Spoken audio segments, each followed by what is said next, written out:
చర్చకు రెడీ. విభజన సమస్యలపై రేవంత్, చంద్రబాబు భేటీ నేడే. సాయంత్రం 6 గంటలకు ప్రజాభవన్లో ప్రారంభం. విభజన చట్టంలోని 9, 10 షెడ్యూల్ సంస్థలే ప్రధాన agenda. CID head quarters, lake view అతిథి గృహాలపైన చర్చ. కొన్ని సమస్యలైనా కొలిక్కి వస్తాయనే ఆలోచన. విద్యుత్ బకాయిలపై పెరుగుతున్న పేచి అది వీడుతుందన్న ఆశాభావం. తెలంగాణ నుంచి పాల్గొన్న బట్టి, పొంగులూటి శ్రీధర్బాబు. ఏపీ నుంచి మంత్రులు సత్యప్రసాద్, జనార్దన్ రెడ్డి, దుర్గేష్, కందులు దుర్గేష్. సత్యప్రసాద్ అనగానే సత్యప్రసాద్ ఏమో. లేకపోతే ముఖ్యమంత్రులు భేటీపై ఉమ్మడి ఖమ్మం జిల్లా ప్రజల ఆశలు. జిల్లాలో పరిష్కారానికి ఎదురు చూస్తున్న అనేక సమస్యలు. ఉద్యోగాల భర్తీపై టెన్షన్ వద్దు. సరే, ఇది పక్కన పెడితే ఇక్కడ తెలంగాణ ప్రభుత్వం ఏమంటున్నాయి అది అంటే ఏపీలో కలిసిన 7 మండలాలు తిరిగి ఇచ్చేయాలని అంటున్నారు. తర్వాత ఏపీలోని 1000 కిలోమీటర్ల మేర తీర ప్రాంతంలో తెలంగాణకు భూభాగం కావాలి. ఇకపోతే తెలుగు ప్రజల ఆరాధ్య దైవం తిరుమల వెంకటేశ్వర స్వామికి చెందిన టీటీడీలో తెలంగాణకు కూడా వాటా ఇవ్వాలి. కృష్ణా జిల్లాలో ఉన్న 811 టీఎంసీల నీటి లభ్యతలో తెలంగాణకు 558 టీఎంసీలు కావాలి. తెలంగాణ విద్యుత్ సంస్థలకి ఏపీ 24,000 కోట్ల రూపాయలు బకాయిలు ఉన్నాయి. వాటిని తీర్చాలి. మామూలుగా దీనిలో బకాయిలు ఉండడము, వాళ్ళవేమన్నా మనం అతిథి గృహాలు తీసుకుంటే అవి ఇచ్చేయటము, ఎక్కడికక్కడ సెటిల్మెంట్ల వరకు ఎవరికి ఏ ఇబ్బంది కనిపించలా. కానీ ఇక్కడ వీళ్ళు 2-3 కీలకమైన ఇవి అడిగారు. 7 మండలాలు అనేది ఓకే. గతంలో ఇదే కాంగ్రెస్ పార్టీ నుంచి బీఆర్ఎస్ ఉండగా అక్కడ ఏపీ గవర్నమెంట్లోనే మేము ఉండదలుచుకున్నాం, అక్కడ సంక్షేమ పథకాలు ఎక్కువ ఉన్నాయని ఇదే ఎమ్మెల్సీ తీన్మార్ మల్లన్న అన్న మాటలు మనకంతా తెలుసు, చూసాం కూడా. ఆ 7 మండలాలు ఇప్పుడు అప్పుడేమో ఒకలాగా, ఇప్పుడేమో ఒకలాగా, ఎలాగా అనేది ఒక లెక్క. ఇకపోతే 1000 కిలోమీటర్ల మేర ఈ తీర ప్రాంతంలో తెలంగాణకు కూడా భాగం కావాలి అనడము అనేది కొన్ని రోజులు పోయిన తర్వాత దానిలో ఏవో పోర్టులు అడిగారు వీళ్ళు. మచిలీపట్నం, కృష్ణపట్నం, గంగవరం పోర్టులో భాగం కావాలి. తెలంగాణకు ఓడరేవులు లేనందున ఏపీలోని కృష్ణపట్నం, మచిలీపట్నం, గంగవరం పోర్టులో భాగం కావాలి అని అడిగారు. సరే, ఇప్పుడు తీర ప్రాంతంలో భాగం, ఆ తర్వాత టీటీడీలో భాగం, ఇవన్నీ భాగాలు ఇచ్చుకుంటూ పోతే ఫైనల్గా ఏపీ తెలంగాణకి వచ్చే రోజుల్లో చాలా పెద్ద గొడవలు వస్తాయి. ఇప్పుడు మచిలీపట్నం, కృష్ణపట్నం, గంగవరం పోర్టులో ఏదైనా ఒక పోర్టులో మీకు భాగస్వామ్యం ఉంది, వాళ్ళు బ్రహ్మాండంగా బిజినెస్ చేసుకుంటున్నారు అనుకోండి. లేదు, ఇది ఏపీకి చెందాల్సిన సొత్తు మీకు చెందింది. ఇప్పుడు తెలంగాణలో జరిగిన గొడవ ఏంది? ఉమ్మడి ఏపీ సమస్యలో జరిగిన గొడవ ఏంటంటే హైదరాబాద్ అద్భుతంగా గ్రోత్ ఇంజిన్ లాగా తయారైంది. దానిలో కళ్ళు చెదిరిపోయే బిల్డింగ్లు, భవనాలు, ఇతర ఆఫీసులు అవి ఇవి చూసి ఆ Madhapur hitech city, Inorbit mall చూసి కళ్ళు చెదిరిపోతాయి ఎవరికైనా.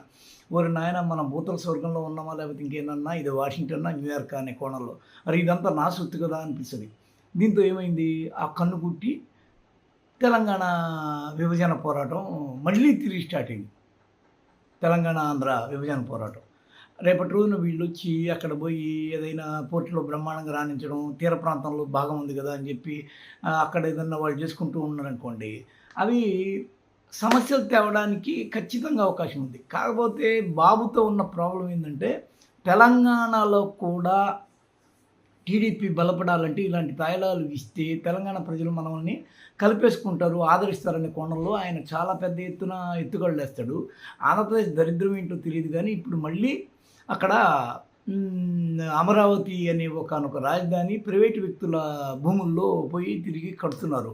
దీని మీద ఏమైపోతుందంటే ప్రైవేటు వ్యక్తులు మొన్నెవరో సీడ్ యాక్సిస్ వ్యవహారంలో, రోడ్డు వ్యవహారంలో పోయి పేచీ పెట్టారు ఆఫీసులో. అట్లాగా ప్రైవేటు వ్యక్తుల చేతుల్లో ఉంటే పదే పదే ఈ పేచీలు వస్తూ ఉంటాయి. అలాంటి పరిస్థితులు రేపటి రోజున వీళ్ళు ఒకరికొకరు ఓవర్గా ఇచ్చిపుచ్చేసుకున్నారు అనుకోండి, ఏమైపోద్ది అంటే మళ్ళీ తిరిగి మొదటికొచ్చి మళ్ళీ తిరిగి మాకు అది కావాలి, మీకు ఇది కావాలి, మాదది మీది ఇది అనే గొడవలు, కొట్లాటలు, గందరగోళం జరుగుతుంటాయి. అందుకనే ఓవర్గా కలిసిపోయి ఇరుగు పొరుగు ముఖ్యమంత్రులతో చాలా పెద్ద గొడవ వస్తుంది. వాళ్ళు లోపల ఏం మంతనాలు చేసుకుంటారు, ఏం చేసుకుంటారు తెలియదు, కానీ మొత్తానికైతే లోపల చాలా కలిసిపోతాయి. ఆ కలిసిపోయినప్పుడు ఏమైపోద్దంటే చాలా విధ్వంసం జరుగుద్ది.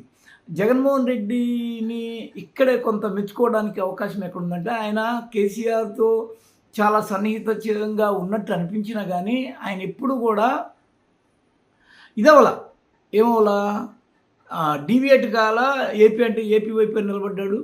ఇప్పటికే ఆయనది స్టాండ్ ఏందంటే తెలంగాణలో కూడా నా యొక్క పార్టీని కొనసాగించాలి అనే ఒక దృష్టికోణం ఆయనలో ఉండదు. నేను ఇప్పటికే ఏపీ అంటే ఏపీయే. ఉమ్మడి ఏపీకైనా ఒప్పుకుంటదేమో కానీ ఆ పార్టీ తెలంగాణతో కలిసి ఈ విధంగా మిక్చర్ పొట్లం అనేది వాళ్ళు కట్టరు మామూలుగా.